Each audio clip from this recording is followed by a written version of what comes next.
वो बालकों तुम आ गए वापस। Good evening sir. ग्रेट। सो हाय। हाय भैया, हाय, नमस्ते। नमस्ते, आप प्रणाम। पहले तो बहुत बहुत सॉरी, मैं पता नहीं, मैं पहले इनिशियली बहुत रिक्वेस्ट भेजी थी, पता नहीं वो शायद आपके एंड पे हैंग हुआ, फिर मेरे यहाँ नेट शायद स्लो हो गया। कोई नहीं, चिल चिल चिल। काफी बच्चों ने 20 धैर्य मिनट है। दिखाया, अभी तक देख रहे हैं हमें। तो हाँ, स्टार्ट मैं करते हैं। क्या चीजें हुई, किस हिसाब से हम आगे बढ़ रहे होंगे। मैं सीधा क्वेश्चन पे आऊंगा सर, मैं सीधे वैसे काफी क्वेश्चंस। सोचा था। ठीक है, alright questions. Sir, I hope you haven't read the script. हम यहाँ ऑलराइट। पे फर्स्ट ईयर के या second year third year type के बच्चे एज्यूम कर रहा हूँ मैं यहाँ पे, 11th और 12th के बिल्कुल सर, स्टूडेंट्स हैं। बिल्कुल सर। तो उनसे रिलेटेड जो भी क्वेश्चंस आप पूछना है। So first thing is, what was the first moment when this thought of revolutionizing the education came in your mind? Like आपके दिमाग में क्या चल रहा था, आपको लगा कि यार अब सहन नहीं हो रहा है, अब कुछ करना पड़ेगा, नहीं तो वो नहीं, क्या ऐसा था? कुछ नहीं था कि अब भाई ऊपर चला गया। ओके। मेरे को पढ़ाना पसंद था बचपन से। छोटे मोटे इंसिडेंट थे। आपको 10th क्लास में सीसी खराब लगता था तो टीचर बोलते थे कि इतना है तो खुद बदल देना सिस्टम। पर जब आप 10th में सोचते हो सिस्टम बदलने का, तब आपका दिमाग में आता है बड़े होके आईएएस बन जाऊंगा, फिर ठीक है चीजें कुछ कुछ करेंगे, हम रूल्स है ना बदलेंगे। तो उस टाइम जी। यूँ नहीं सोचा था कि हम चैनल क्रिएट करके पढ़ा रहे होंगे बच्चों को। अगर वो देखें पॉइंट क्या था, तो वो कॉलेज में सेकंड ईयर के अराउंड थोड़ा थोड़ा हिट होना स्टार्ट हुआ था कि यार मैंने एक बार एक चार्ट बनाया था व्हाइट बोर्ड के ऊपर कि ओके, हाँ। मैं फिजिक्स पढ़ा सकता हूँ, हम कोडिंग भी पढ़ा सकते हैं। आर्ट्स में घर में सारे लोग गवर्नमेंट जॉब में थे, तो यूँ था कि यार हम गवर्नमेंट जॉब का भी पढ़ा सकते हैं। तो मैं एक दिन ऐसे बैठ बैठ के चीज़ें क्या क्या कर सकते हैं, तो मैंने 3-4 कोर्सेज स्टार्ट भी किए थे। एक एसएसटी का, एक एचटीएमएल का, फिर एक आपका फिजिक्स का किया था, एक वैदिक मैथ्स का किया था। 4-5 कोर्सेज एक साथ। वो रेवोल्यूशन नहीं है, ठीक है, हम बस कुछ कुछ अपना बेस्ट अपने एंड से जो ट्राई कर सकते हैं, दैट्स इट। कुछ ऐसे क्वेश्चन जो कि बच्चों के लिए हों, मतलब जहाँ पे एक ओके। इंडिविजुअल बेनिफिट ले सके और वो अपनी जर्नी हाँ, में वो हो। बिल्कुल बिल्कुल, आप सारे वही हैं, आप सिर्फ चिंता की कोई बात नहीं है sir. This question is specially for students also, and it is in the context of you भैया। We know that you have reached to this stage, so I want to know how you made your friends, like how you had built your mafia that pushed you to this stage. क्योंकि college में लोग जाते हैं तो दोस्त अच्छे एकदम बनाने में, जो चैलेंज वाकई कर सके, उसमें बहुत टाइम लग जाता है, मुझे खुद टाइम लग गया था। तो अब ऐसे दोस्त शुरू से बनाना, उसका कुछ, तो वही आपसे सवाल है। ओके, जितने भी बालक अभी देख रहे हैं, ठीक है, मैं आप सभी लोगों से अपना एक नया क्वेश्चनेयर बनाता हूँ और उसमें हम कुछ कुछ ही तुम्हारे में आंसर के साथ साथ में देने का प्रयत्न करता हूँ। मैं जब यार बिल्कुल। अपने कॉलेज के अंदर आया था, तो वही एक सपना होता है कि यार एक अच्छी सी जॉब लग जाए, राइट। आप एक ऐसे 11th-12th में हमारी छोटी छोटी खुशियां होती थी कि यार घर से 10 रुपए मिल गए, समोसा आ गया, चौकोबार आ गए, मजे आ गए। हाँ। जब मैं अपने कॉलेज के अंदर जा रहा था, तो हमारे कॉलेज से 8 बंदों का 1.25 करोड़ का पैकेज लगा था। तो हमें लगा कि यार हम तो इनके जूनियर्स हैं, तो हम तो कुछ बड़ा ही उखाड़ लेंगे 4 साल बाद में। तो हमने सोचा यार चलो, जो उतना भी नहीं तो एटलीस्ट ₹1,00,000 की जॉब पर मंथ तो मिल रही होगी। और ₹1,00,000 को आप ऐसे इमेजिन करते हो, एक बच्चा हाँ। ₹1,00,000 को 30 से डिवाइड करता है और वो कहता है बिल्कुल। ₹3,500 के करीब रोज मिलेंगे। 3,500 मैं ऐसे देखता था, 350 समोसे। मेरे को हर चीज समोसे से कंपेयर करने में बढ़िया लगता है। लाइफ सेट है, क्या चाहिए, आप रोज मॉल जा सकते हो, शॉपिंग कर सकते हो।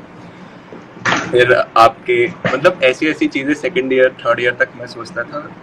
एक छोटा सा किस्सा सुनाता हूँ, क्योंकि आपने अनस्क्रिप्टेड मोमेंट्स ऑफ कॉलेज इसका नाम रखा है। तो एक कपल थे मेरी क्लास के अंदर, लड़का लड़की, उन दोनों की बहुत अच्छी जॉब लगी। तो एक का पैकेज लगा 40 लाख का और एक का पैकेज लगा था कुछ 35 लाख का, तो लगभग 75 लाख का पैकेज। मैंने कहा इनकी लाइफ सेट है यार, डिवाइड बाय 12 करो। रोज मिल रहे होंगे। मैंने कहा तो ये सही है, मूवी देखने जा सकते हैं, शॉपिंग कर सकते हैं, सारे खर्चे निकल गए। बताओ, ये होती है जिंदगी। प्यार भी कर लिया, जॉब भी कर लिया। उस टाइप आप ऐसे सोचते थे। अब हम टचवुड, मेरे को लगता है कि इसमें बहुत सारी वेल विशेस का भी रहा है कि जहाँ पे हम पहले सोचते थे कि यार ₹1,00,000 का पैकेज लग गया, आज के दिन हम एक ऐसी कंडीशन में हैं कि हम फ्री एजुकेशन में भी 7 to 8 फिगर्स मंथली लगा सकें। मेरे को कभी खुद नहीं लगता कि यार हम बहुत जल्दी एक अच्छे ट्रैक पे पहुंच गए, पर ठीक है, मजा आ रहा है इसमें। और कुछ किस्से यार जो मैं तुम सभी लोगों के साथ शेयर करना चाहूँगा। मैं बहुत स्टूपिड हरकतें की है मैंने, और मैं चाहता हूँ आप भी बहुत स्टूपिड हरकतें करो अपनी कॉलेज लाइफ के अंदर। चाहे हम फर्स्ट डे से शुरुआत हो, या कैसे इसे एक्सप्लेन करने का मैं प्रयत्न करूँ। कुछ अपनी गलतियां मैं बता देता हूँ। हम भी बाइकों से गिरे हैं, हमारे भी फ्रैक्चर हुए हैं टूट के, ठीक है। हमने हॉस्टल भी टापे हैं, हमने भैया जो आप क्या कहते हो बॉलीवुड हॉलीवुड में सिखाया जाता है यंग नेहा राहुल वाला जो प्यार होता है, उसको भी चेस किया। सारी चीजें लाइफ में जरूरी है, हर चीज आपको एक एक्सपीरियंस देती है और आप सारी चीजें ट्राई कर लेते हो, तभी आपको पता चलता है कि यार इनमें से ये चीज मेरे लिए है और ये चीज मेरे लिए नहीं है। आपको जैसे सेकंड आप फर्स्ट ईयर में आते हो तो मेरे को अभी भी याद है, हमारे दोस्त में से किसी एक ने कहा था कि अमन यार 11th-12th में इतनी मेहनत करी है हमने मिलकर। मैंने कहा हाँ करी है, ठीक है। बोले यार एक इंजीनियरिंग कॉलेज के अंदर आए, मैंने कहा हाँ। बोले यार 12वीं बोर्ड में भी मेहनत की, मैंने कहा हाँ। तो बोले यार अब कुछ तो एंटरटेनमेंट बनता है ना, मैंने कहा मतलब।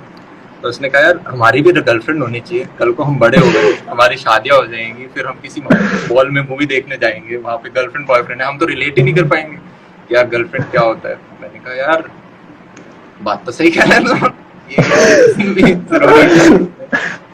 वो फेज भी एक रहता है, वहाँ पे आप चेज भी करते हो, आप मस्ती भी करते हो, आपका लुल्स भी होता है काफी टाइम, वो सारा एक फेज है, ठीक है। अभी जैसे कि हम यहाँ पर हैं, पर मैंने आपको हार्ड डिस्क वगैरह निकाल के रखे हैं, और तो मैं दिखा नहीं सकता इन सारी चीजों को, कोई माध्यम है हमारे पास।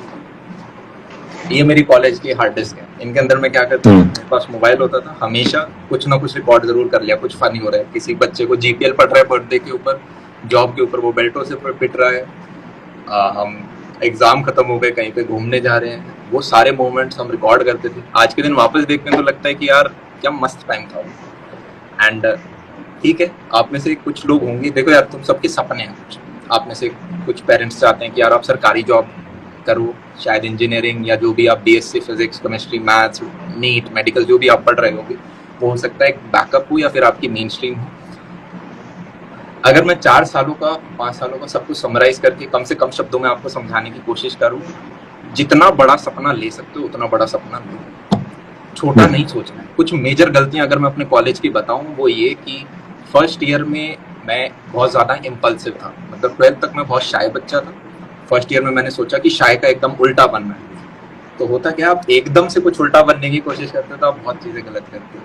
मैं छोटी छोटी चीज़ों के इम्पल्सिव होकर गलत डिसीजन ले लिए, अपने दोस्तों से आपने लड़ाई कर ली, कुछ आपने किया। और समराइज में ये कहूँगा कि आपके किसी से कॉलेज में बने ना बने, आपके थॉट्स मैच हो रहे हैं नहीं हो रहे, पर आप किसी के भी साथ मीन मत हो। मीन समझ रहे हो सकता है डाउन द लाइन 5 years 10 साल बाद आपको उस व्यक्ति की जरूरत पड़े, हो सकता है 20 साल बाद वो एक 100 करोड़ की कंपनी का मालिक हो। तो अगर आप उसके एक अच्छे दोस्त थे, दोस्त सबके आप नहीं हो सकते, पर आपने एक अच्छी टर्म्स थी, आप हाय हेलो पे भी रहते थे, आपने कुछ बुरा नहीं किया था, तो आप उस व्यक्ति को अप्रोच कर सकते हो। आप ही सारे बड़े लोग यार, आपको 10 year डाउन द लाइन कोई डॉक्टर होगा आपका दोस्त, ठीक है, कोई हो सकता है किसी ने अपना शोरूम वगैरह खोल रखा है, किसी ने शॉप खोल रखी है, किसी ने कहीं पे शेफ है, कहीं पे रेस्टोरेंट खोल रखा है। ये चीज हमेशा याद रखो। और ये बिल गेट्स ने ये चीज बोली थी कि कभी भी किसी से दुश्मनी मत करो, अपने दुश्मन से भी दोस्ती रखो। आपको नहीं पता कौन व्यक्ति आपको लाइफ में कब काम आएगा।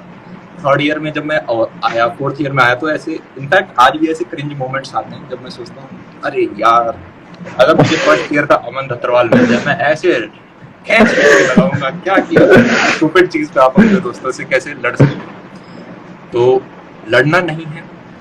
बॉलीवुड के अंदर जो चीजें सिखाई जाती हैं वो ठीक है, उन पे ब्लाइंडली फॉलो अप मत कर, मतलब एंड ड्रीम बिग। ऐसे ऐसे मोमेंट्स थे। मैं कॉलेज में रात में मैं कभी सोया ही नहीं, मतलब हार्डली कोई एक आध दिन होगा कि मतलब 2 दिन से नहीं सोए, तो अब तीसरी रात को मैं सोना पड़ रहा है। मैं सोता नहीं था, मैं सोता था कॉलेज के अंदर, तो लास्ट बेंच पे जाते थे और उस बेंच पे जाके भाई हम सो जाते थे। तो कभी कभी टीचर प्रोफेसर, मेरे वीडियो डल रखे हैं यूट्यूब के ऊपर जहाँ पे मैं लास्ट बेंच पे सो रहा हूँ और आगे कॉलेज की क्लास चल रही है, जाके देख लूंगा बाद में। तो काफी बार प्रोफेसर डांटते थे, वो सारा मोमेंट रहा है। आज उन प्रोफेसर से मैं बातें करता हूँ तो बोलते हैं यार ठीक है तू याद करते हैं, वो अच्छा होता है। टीचर्स भी काफी चिल होते हैं। आप कॉलेज में उनके साथ कैसे हो, कॉलेज के बाद वो एकदम दोस्त की तरह आपसे बात करते हैं। Everything is good. सपने बड़े लेने जरूरी है। कुछ मैं डेविएट हो जाऊं टॉपिक से, अगर बच्चे अलाउ नहीं नहीं नहीं, इसी भैया आपने जो बात कही सपने बड़े लेने चाहिए, इसी को लेके एक क्वेश्चन भी है कि भैया हाँ। मोस्ट भी जैसे बहुत बार ऐसा होता है कि आप सपने बड़े लेते हैं। अगर मैं स्टार्टअप्स की अगर इस कॉन्टेक्स्ट में बताऊं तो होता क्या है कि अगर आपने जैसे कुछ बड़ा सोचा, ठीक है, उसके बाद फिर ये बहुत बच्चे फेस करते हैं, उसी कॉन्टेक्स्ट में बता रहा हूं, मैंने भी किया तो मैं 30% रूप में बता रहा हूं। तो उसके बाद फिर आप जैसे आपके दिमाग में दो चीज आती है जब इतनी ज्यादा अनसर्टेनिटी आप फेस करते हो, या तो you either you play safe, either you build up the courage to fight with that. But when you build up the courage to fight with that, you get bombarded with self doubts कि यार क्या इतने करना भारी भारी चाहिए शब्द अगर खुद के प्रति मैं यूज करूंगा अपने सपने के प्रति, सपना तो दब जाएगा। If you don't sacrifice for what you want becomes हाँ. the sacrifice. If you are not Yeah. living on the edge, you are occupying too much space. अगर भाई इतना रिस्क आप नहीं उठा सकते हो तो भाई पैसा कमाओ, एफडी में डाल दो। थोड़ा और कूदा है तो भाई स्टॉक मार्केट में आ जाओ, थोड़ा और कूदा है तो स्टार्टअप फील्ड में आ जाओ। अगर आपके सपने ऐसे हैं कि भाई मेरे को बहुत कुछ बड़ा करना है, कुछ एक्सट्रीम करना है, तो आपको अपना मेन कोर्स छोड़ना पड़ेगा। हाँ, इसमें रिस्क होती है। आप फर्स्ट ईयर में आते हो, आप यार आपके ऊपर पेरेंट्स ने इन्वेस्ट किया, उन्होंने अपना पैसा लगाया है, तो आपके पास ये होता है कि यार मैं अपने पेरेंट्स को वो नहीं कर सकता, मुझे घर की रिस्पॉन्सिबिलिटी उठानी है। और अब इसमें क्या होता है, मैं एक सिंपल सा रास्ता बताता हूँ। तो मेहनत करके कॉलेज के अंदर आए हो, तुम कॉलेज का पढ़ो, first year, second year, third year, final year पढ़ो, कोई मना नहीं कर रहा। मैं बस ये कह रहा हूँ, दिन में 1 से 2 घंटे एक साइड हसल को दे, एक ऐसी चीज जिसमें तेरा पैशन हो सकता है कि कोडिंग वगैरह ये सारी चीजें तेरी पैशन हो, जॉब लेना, सरकारी के लिए प्रिपेयर करना ये तेरा एक पैशन हो, तो कुछ सोसाइटी में चेंज लाना चाहता है किसी जॉब के माध्यम से, वो तेरी चीज हो, तो वो 1-2 घंटे जब आप 3-4 साल के लिए लगाते हो, आप एक चीज देखोगे कि यार कुछ मैजिकल होना स्टार्ट हो गया है। और अगर तेरा पैशन है तो तुम 1-2 घंटे नहीं, वो चीज फिर इवेंचुअली 2 से 3 घंटे, 3 से 4 घंटे। कॉलेज के अंदर सब लोग टाइम वेस्ट करते हैं, पढ़ता कौन है? पढ़ते तो आप एंड सेम में और मिड सेम में, बीच में समर ब्रेक, विंटर ब्रेक सब खाली है। अगर मैं अपना कॉलेज देखूं, 2 महीने की समर ब्रेक, 1 महीने की विंटर ब्रेक, टोटल कितना? 3 महीने हो गया। सैटरडे संडे कितने होते हैं? 52 वीक्स, 104। चलो उन 3 महीनों को मैंने हटाया तो 75 डेज सैटरडे संडे, 2.5 महीने, 3 + 2 कितने? 5, 5.5 महीने तो फ्री हैं, जिसमें 24 घंटे में कुछ भी कर सकता हूँ, सो सकता हूँ मैं चाहूँ तो। अब उसके बाद जो बचा हुआ समय बच गया, उसके अंदर आपके एंड सेमेस्टर के लिए कितने पढ़ते हो आप? 1 महीना। एंड सेमेस्टर है तो 2 महीने, मिड सेमेस्टर्स के लिए 15 दिन, 5 दिन मिड सेमेस्टर होते हैं उनके लिए 10 दिन पढ़ लो। 3 महीने की पढ़ाई है कॉलेज की, एक सरकारी गवर्नमेंट कॉलेज में अगर मैं देखूं तो। प्राइवेट में थोड़ा सा वो खींचते हैं आपको ज्यादा, तो चलो भाई तुम 4 ले लो, 5 ले लो, तब भी 7 महीने फ्री है। अगर आप बोलो कि मैं 7 महीने में, बच्चे मूवी देखते हैं, मूवी देखो, नेटफ्लिक्स पे देखो, सारी चीजें जरूरी है, पर आप बोलो मैं अपने सपने के लिए समय नहीं निकाल सकता, तो फिर वो सपना आपके लिए उतना बड़ा नहीं है। हम ऐसा नहीं बोल सकते कि टाइम नहीं है। एक मेडिकल वाला बच्चा बोले उनकी कॉलेज में बहुत पढ़ाई होती है, तो समझ में आता है कि हाँ यार ये बच्चे पढ़ रहे हैं। एक इंजीनियर बोले या एक डीयू का बच्चा बोले या एक IIIT का बच्चा बोले, तब भी समझ में आती है वो चीज, उनको भी बहुत गहसा जाता है। भैया आप पावर ऑफ मैनिफेस्टेशन में मानते हैं? पावर ऑफ अट्रैक्शन, वही पावर ऑफ भाई तो नहीं की कौन सी सेंस में, मतलब प्रोफेशनल या फिर नॉर्मल? जो both, like how you have used power of manifestation और जो बच्चा भी हमें देख रहे हैं उन्होंने PhD कर रखी है, पहली नजर में प्यार हो जाना, यही बच्चे हमें बता सकते हैं कि यार ऐसा नहीं, ऐसा करो, ऐसे।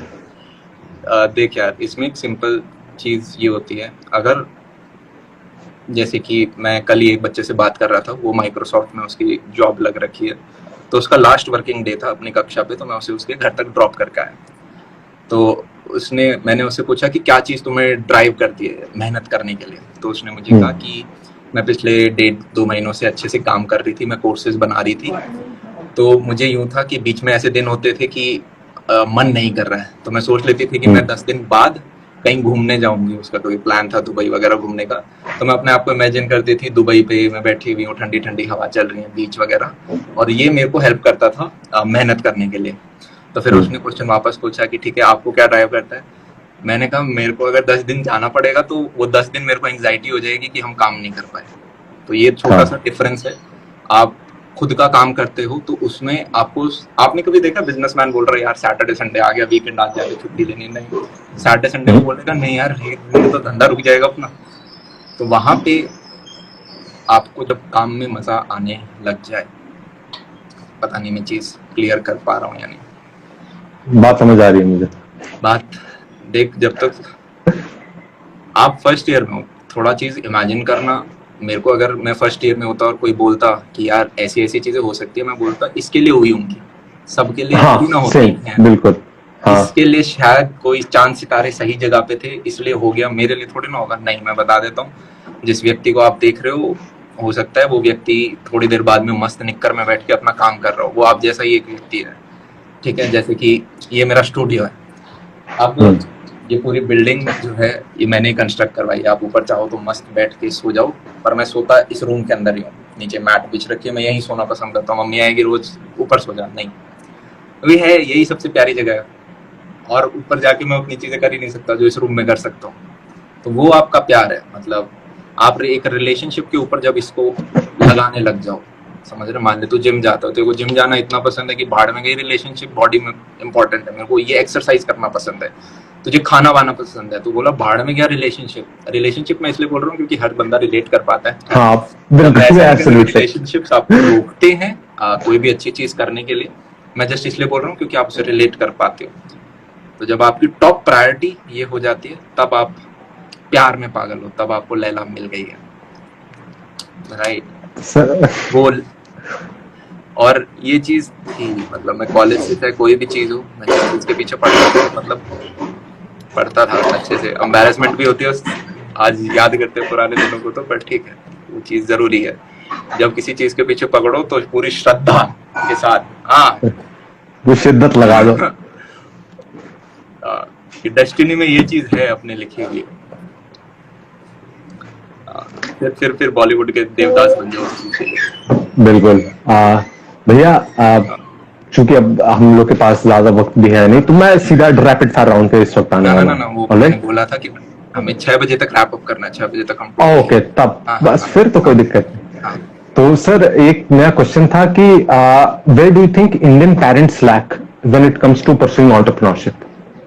जैसे बच्चा चलो अपने लिए समय निकाल, ओके, काफी बार बोलते हैं हमारे पेरेंट्स हमें अलाउ नहीं कर रहे कोई चीज करने के लिए, वो तो करते ही नहीं।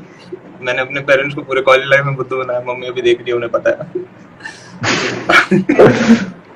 मम्मी कहती थी अमन तू क्या कर रहा है, मैंने कहा कुछ नहीं, मैं तो पढ़ाई कर रहा हूँ, कॉलेज में हॉस्टल में बैठे नॉर्मल।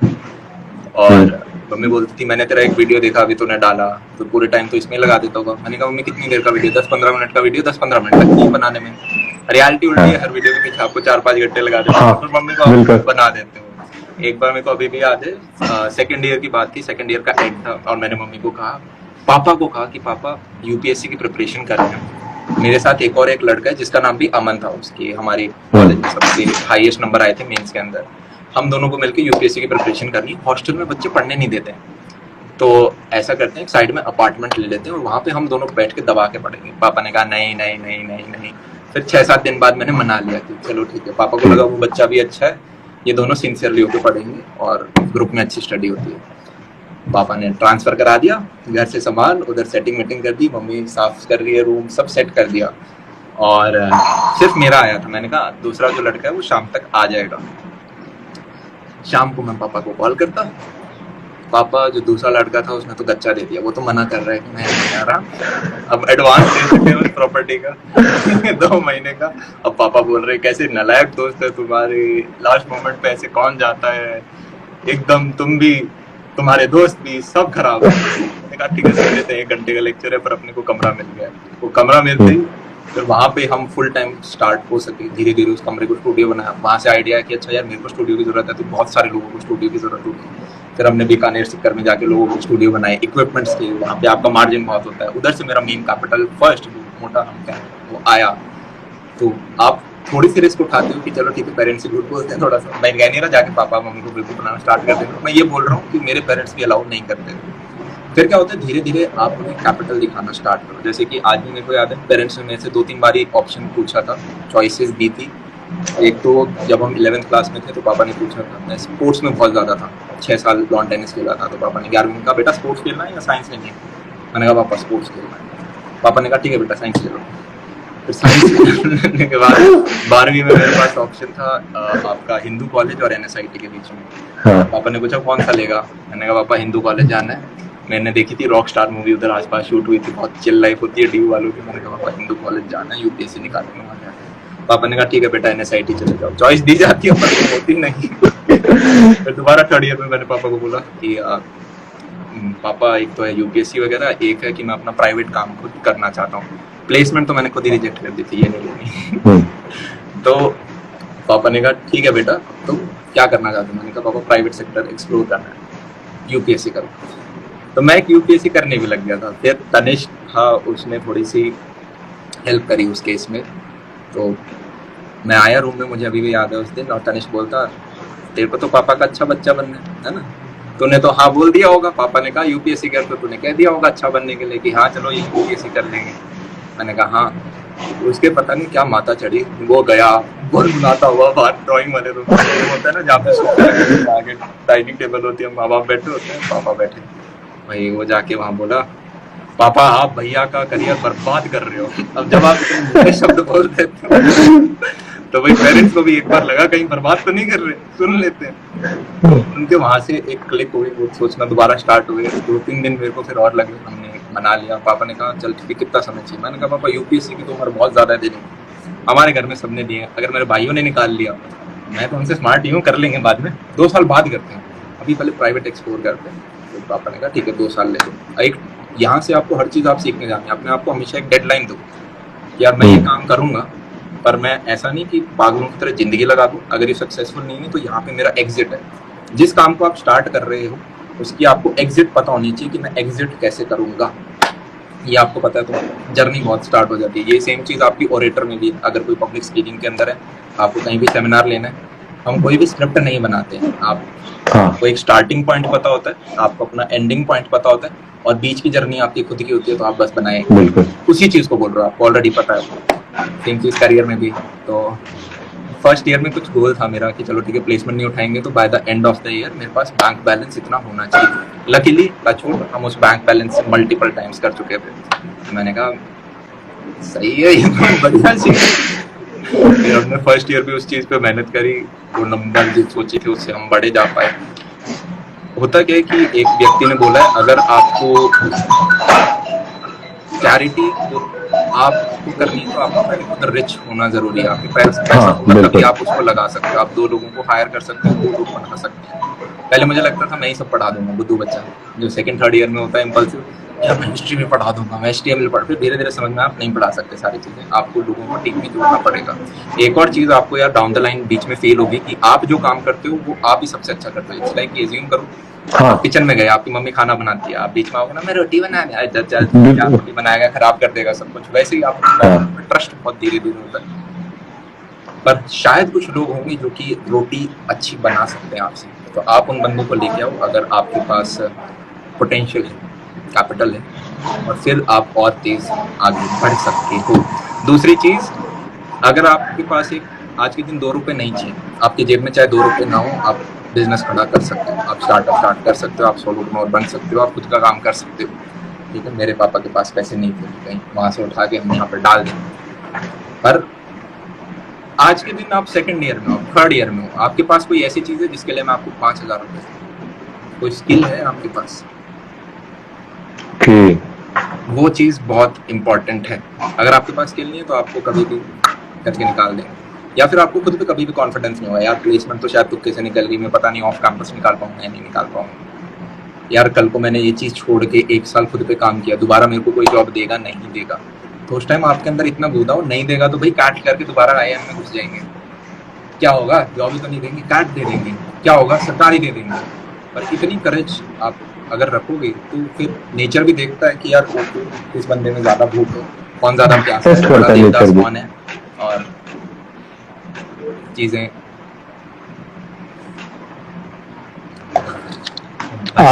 भैया एक अभी आपका आजकल डेली जब आप स्टेज के अंदर हो, क्योंकि काफी बच्चे हैं यहाँ पे अभी, फ्री काम करने से मत डरो। ठीक है, मान लो मेरे को ये बहुत चीज हेल्प करी थी। शुरुआत में हम कहीं जाते थे, कहीं पे आप मिलते थे, तो मेरे को कोई भी, मैंने लोगों में शुरुआत के हैंडल जो होते हैं ना, इंस्टाग्राम हैंडल हो गए, ट्विटर हैंडल हो गए, ये ऐसे मैनेज किए थे, बस ऐसे ही। पर होता क्या है, जब आप किसी के लिए काम करते हो, आप उसके लिए एक वैल्यूएबल एसेट हो। इसको अगर फंडे को हम छोटे से तरीके से समझने की कोशिश करें, मार्स है, मार्स के लिए सन वैल्यूएबल नहीं है। ठीक है, रेवोल्यूशन वगैरह सब हो रहा है, पर उसके अंदर कोई लिविंग बींग्स नहीं है, तो उसके लिए ऐसा कुछ वैल्यूबल नहीं है। पर अगर हम अर्थ पे देखें तो एक प्लांट के लिए एक सन बहुत वैल्यूबल है, क्योंकि सन को वो कंज्यूम कर रहा है।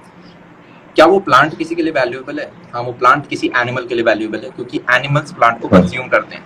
क्या वो एनिमल किसी के लिए वैल्यूएबल है? हाँ, वो एनिमल किसी बड़े एनिमल के लिए वैल्यूएबल है, जो कि छोटे एनिमल को कंज्यूम करता है। सिमिलरली ह्यूमन से मैं अपने आप से पूछा कि हम अपने आप को कैसे वैल्यूएबल बना सकते हैं। मैं नहीं चाहता कोई आज जानवर आके मेरे को खा जाए, कोई और दूसरा तरीका। तो हमने कहा यार प्लांट्स होते हैं वो फ्लावर्स, फ्रूट्स, ये सब भी निकालते हैं, तो क्यों ना मैं गुड्स एंड सर्विसेज दूं जिन्हें लोग लें, मैं खत्म भी ना हो पर मेरी वो वैल्यू करें। तो लोगों ने डॉक्टर, इंजीनियर, शेफ, ये सारी चीजें बनना स्टार्ट किया। आदमी, मेरे को जो लगता है, पैसों से ज्यादा एक और चीज के पीछे जो हम सब के सब भागते हैं, पता नहीं आप रिलेट कर पाओगे शायद, वो होता है, अगर हिंदी में एक शब्द से हम समझाने का प्रयत्न करें, दैट इज कॉल्ड औकात। कि यार मेरी कुछ औकात है या नहीं, पैसा भी ठीक है, क्या रिस्पेक्ट है या नहीं, क्या लोग जानते हैं या नहीं, ये हम उस चीज के पीछे भागते हैं। और ये चीज शास्त्रों में भी लिखी है। और हम सिर्फ ये नहीं कि आपने अपनी औकात बना ली, आपको फिर कोई विटनेस भी चाहिए होता है, कोई उसे विटनेस कर रहा है। मतलब आप खुद को नहीं बनाओगे ना कि मैंने औकात बना ली आप चाहते हो कि लोग विटनेस करें। अगर हम ह्यूमन नेचर की बात करें तो इस पे एक बहुत फेमस स्टोरी भी है इंदिरा के ऊपर, कि इंदिरा विश्वकर्मा को बोलते हैं कि यार मेरे लिए एक बहुत बड़ा पैलेस बनाओ, तो वो पैलेस बना देते हैं। फिर इंद्र कहता है नहीं यार मैं बहुत बड़ा व्यक्ति हूँ, सिग्निफिकेंट बहुत ज्यादा, एक और बड़ा बनाओ। तो वो और बड़ा बनाते हैं पैलेस।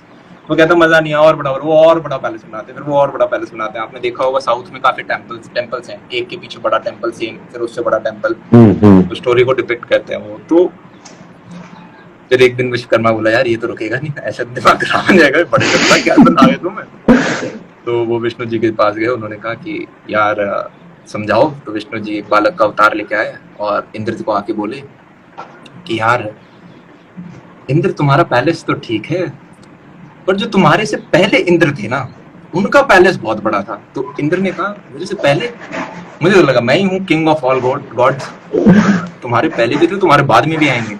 बोले बाद में भी? हाँ। और बोले तुम जब अभी हो उस वक्त भी बहुत सारे इंद्र हैं जो कि अभी एग्जिस्ट करते हैं। तो उन्होंने कहा कितने सारे? बोले एक समुद्र के किनारे जितने मिट्टी के दाने होते हैं उतने इंद्र अभी एग्जिस्ट करते हैं। तो आपने किसी व्यक्ति के डिनोमिनेटर में जब आप एक बहुत बड़ा नंबर इन्फिनिटी डाल देते हो तो उस व्यक्ति की वैल्यू क्या हो जाती है? 0। तो विष्णु ने ये बताना चाहते थे कि देखो यार आप कितना ही बड़ा बनो, आप जैसे बहुत सारे लोग हैं, ताजमहल जैसी चीजें क्यों बनी है, जैसे कि मतलब लोग दिखाना चाहते हैं कि प्यार का इजहार करना है, लोग चाहते हैं कि मैं मर भी जाऊं तो उसके बाद भी लोग याद रखें। अगर हम ह्यूमन नेचर की बात करें तो इसे हमें छोड़ना क्या, हम उसको डिस्कस करते हैं, राइट। तो लोग बड़ी गाड़ी क्यों लेते हैं? दिल्ली में जरूरत नहीं है, वैसे ही बहुत ज्यादा ट्रैफिक है, फिर भी लोग कहेंगे नहीं यार थोड़ी सी लंबी होनी चाहिए, चाहे पार्किंग में दिक्कत हो रही है, नहीं हम लेंगे, चाहे उसकी इंश्योरेंस महंगी जा रही है, हम लेंगे। आपके मीटर लग रखे हैं 50 किलोमीटर/आवर से आपका चालान कट जाता है, कैमरा लगे पड़े पूरी दिल्ली में, पर हम लेंगे क्योंकि हम विटनेस कराना चाहते हैं अपने नेबर्स को कि हम कुछ उखाड़ा है। चलो ये सारी फालतू बकवास थी। मेन मैं ये बोलना चाहूंगा, आप अभी जब शुरुआत में जाओगे फ्री में काम करना पड़ता है, करो। आप कहीं पे इंटर्नशिप पे काम जाते हो, वो आपको कहते हैं 6 घंटे काम करना है, 8 घंटे काम करके दिखाओ। वो आपको कहते हैं 8 घंटे काम करना है, 10 घंटे काम करके दिखाओ। अगर मैं किसी को भी सिलेक्ट करता हूँ, जैसे मैं सिर्फ ये देखता हूँ उस बंदे में फायर कितनी है। सबसे अट्रैक्टिव चीज मेरे को किसी के अंदर लगती है तो वो फायर। तो यहाँ पे जो व्यक्ति हैं वो सारे ऐसे हैं जो कि अपनी प्लेसमेंट छोड़ सकते हैं एजुकेशन के लिए। वो बंदे 6 घंटे नहीं देखते, वो 8 घंटे नहीं देखते, वो ये नहीं देखते कि उन्हें सैटरडे संडे ऑफ मिल रहा है या नहीं मिल रहा है। हमारे यहाँ कोई सैटरडे संडे ऑफ नहीं होता, सारे लोग मस्त काम कर रहे हैं। तो वो चीज आपको चाहिए होती है। यहाँ पे जितने भी बच्चे, अभी मैंने सबको यहाँ से निकाल दिया, पहले स्टूडियो में बैठे थे, उनका सैटरडे संडे नहीं है, वो सारे दिन आते हैं, सुबह 8 बजे जाते हैं, 10 तो यहीं रहते हैं ऊपर वाले फ्लोर में, मैंने उन्हें रखवा रखा है। कुछ होंगे जो कि 8 से 6 तक काम करेंगे, 7 तक काम करेंगे और उन्हें थकान नहीं होती, उनको मजा आ रहा है। तो वो चीज मैटर करती है और वो व्यक्ति लाइफ में बहुत आगे जाता है। आपको जो काम दिया गया उससे बेटर आउटपुट ला के दो, आपको बंदा निकलने नहीं देगा कि नहीं यार तू नहीं जाएगा, मैं तेरी सैलरी बढ़ा दूंगा पर तुम जाओगे नहीं यहाँ से, तब आपकी वैल्यू है। ईगो को या छोटी छोटी चीजों पे नहीं लगाना है, ठीक है। जैसे मेरे को अभी भी याद है, हम फर्स्ट सेकंड ईयर में होते थे तो आपके हमेशा देसी दोस्त होते हैं और मेरे बहुत सारे देसी दोस्त थे। तो हम देखते थे कि यार लड़के छोटी छोटी चीजों पर लड़ रहे हैं, लड़कियां भी आपस में कुछ कुछ छोटी छोटी, पर लड़कियों का मेरे को ज्यादा नहीं पता, पर लड़कों के साथ तो हम हॉस्टल में भी रहते थे। अरे भाई मेरी बंदी ने इससे कैसे बोल दिया इसने, इसको मैं रखूंगा। तो आप छोटी छोटी चीजों पे लड़ लेते हो, ये चीज ईगो लगाना है तो बहुत बड़ी चीज के साथ लगाना है, समझ रहे हो। एक छोटा सा एग्जांपल मैंने पहले भी लिया था, आपको आपने गाने लाउड बजा रखे हैं हॉस्टल रूम के अंदर, आपको बगल वाला दोस्त आके बोलता है अरे भाई यार थोड़ा कम कर ले, नींद आ रही है, सोने की कोशिश कर रहा हूँ।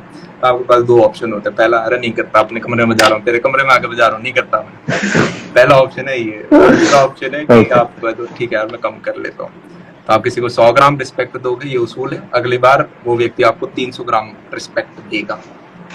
और ठीक है, नहीं तो वॉल्यूम बढ़ा के रख लो अगर, पर वो फिर आप फाइट और वॉर कहाँ पे लगाइए, अपनी एनर्जी किसके ऊपर लगाइए, वॉल्यूम बटन के ऊपर। हम उस वॉर को एक बड़े लेवल के ऊपर लेके जाएं। एक बहुत फेमस कोट है, दोबारा बोलता हूँ, हमारे गांव में कहा जाता है कि अरे भाई अगर लड़ना है तो सबसे बड़े पहलवान से लड़ो, हार भी जाओगे तो नाम होगा, ठीक है। अगर आपको युद्ध भी करना है तो सबसे बड़े कंटेस्टेंट से करो, हार भी जाओगे तो नाम होगा। तो हम वॉर पंखे के उस पे नहीं करेंगे, पंखा तेज है धीरे है, वॉल्यूम ज्यादा है कम है, वॉर करेंगे बहुत बड़े लेवल पे, वो चीज मैटर करती है। लड़ो मत यार, दोस्तों से मत लड़ो, सारे कॉलेज के तो दोस्त हैं, वही तो एक जेन्युइन दोस्ती होती है। बाद में जब आप कॉर्पोरेट में चले जाओगे तब दोस्ती नहीं होती, तब तो फायदा होता है, ये मेरा ये काम कर देगा, मैं इसका ये काम कर दूंगा, स्क्रैच द बैक बोलते हैं, तुम इसकी वो उसकी, सब आपके प्रोफेशनल दोस्त। कॉलेज में कोई आज सच वो नहीं होता मन के अंदर कि इससे मेरे को ये फायदा हो जाएगा, वो दोस्ती थोड़ी प्योर होती है, किसी के साथ बुरी नहीं करनी है, दोस्ती बना के रखो सबके साथ। घर वालों के साथ चीजें शेयर कर लिया करो।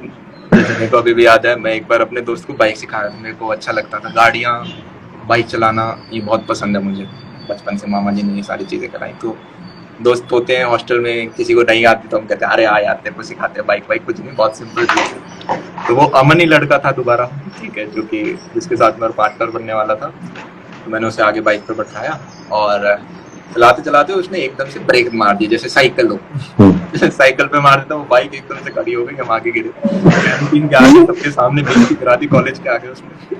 आप गिरे, अब गिरे तो मेरे जबड़े पे ऐसे लगी और कुछ वहाँ पे फ्रैक्चर आ गया, जिसे हेयर लाइन फ्रैक्चर बोलते हैं। मैं कहा यार ठीक है, मैं घुटने को देख रहा, घुटना चल गया, आपको एकदम से फील नहीं होता।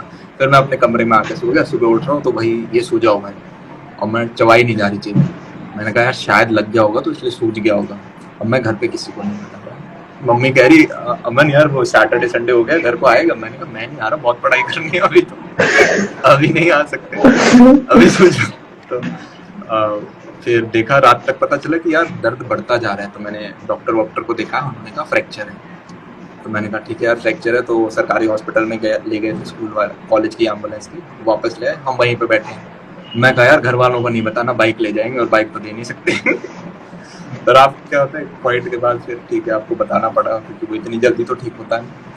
और फिर पापा ने कहा चलो बेटा बाइक दे देना। मैंने बिल्कुल आर्गुमेंट नहीं कहा, मैंने कहा पापा ले जाओ, चाबी ले जाओ।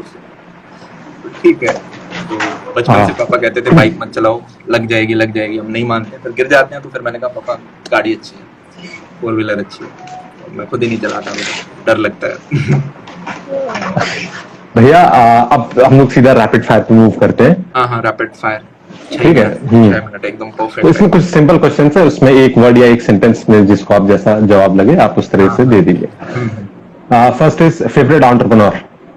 फेवरेट एंटरप्रेन्योर बहुत सारे हैं, एक हर एक की कुछ चीज पसंद है, ये वन वर्ड आंसर ही नहीं है, ये वन वर्ड आंसर right. मतलब फिर you can give in commas.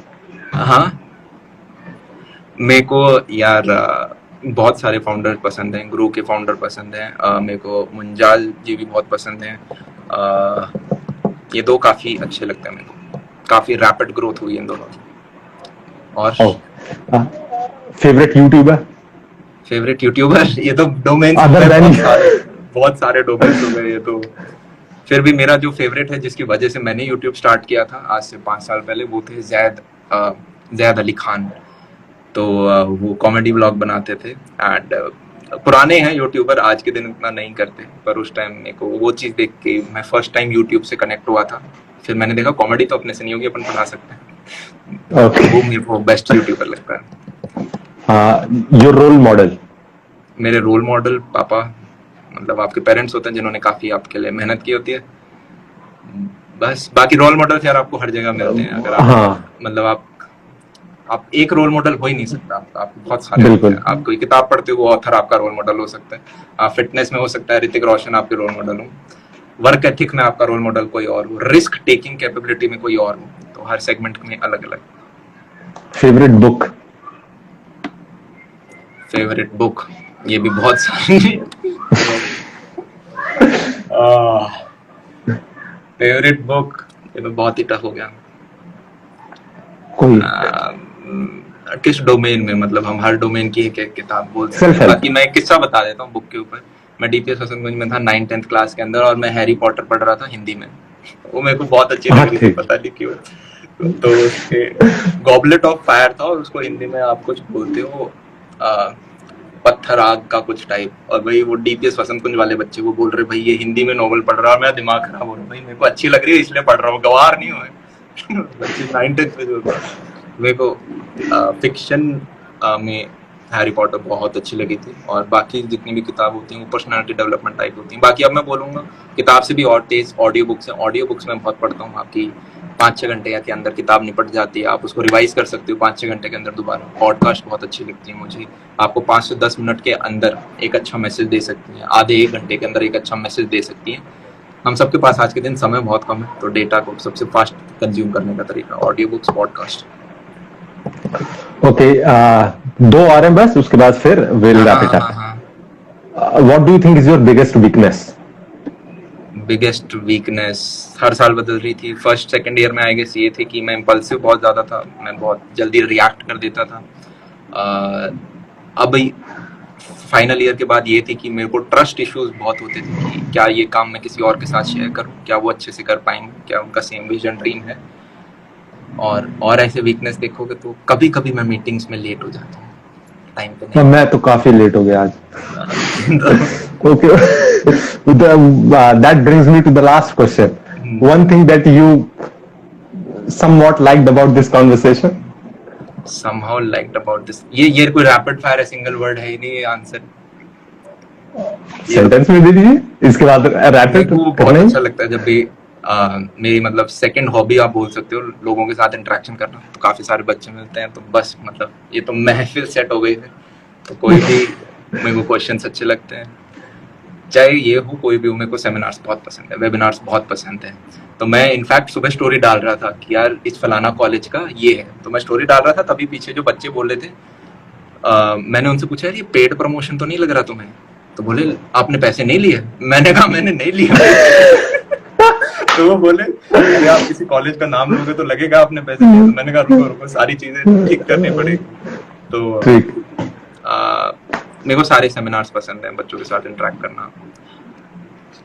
शायद आप पता नहीं इस चीज को वैल्यू करोगे या नहीं, जो एक 18-19 साल के बंदे के अंदर एनर्जी होती है वो एक 24 साल वाले बंदे में नहीं है, जो एक 24 साल वाले में वो 30 साल वाले में नहीं है।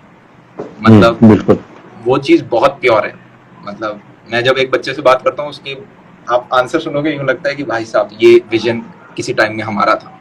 ये बंदा डरता नहीं है, ये निडर है, इसको डर नहीं लगता, इसको तेज बाइक चलाने से डर नहीं लगता, इसे किसी लड़की के पीछे जाने से डर नहीं लगता, इसे प्रोफेसर से डांट खाने में डर नहीं लगता, इसे बड़े सपने देखने से डर नहीं लगता। तो वो एनर्जी मेरे को समहाउ सेमिनार्स में मैं जब जाता हूँ तो वापस रिफ्रेश होती रहती है, और मेरे को जो आता है मैं उनके साथ शेयर करता हूँ, मजा आता है।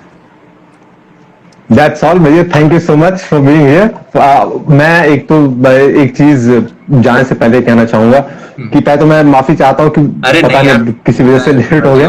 बहुत और भी अच्छे क्वेश्चंस थे मेरे पास, आप ठीक है, खुशी जी के पास क्वेश्चन से ही थे। और बाकी कॉलेज सोसाइटी में, वेलफेयर सोसाइटी में सबसे पहले तो पार्ट बना, फिर इनिशिएटिव लिया कि चलो ऐसा कुछ इवेंट ऑर्गेनाइज करते हैं।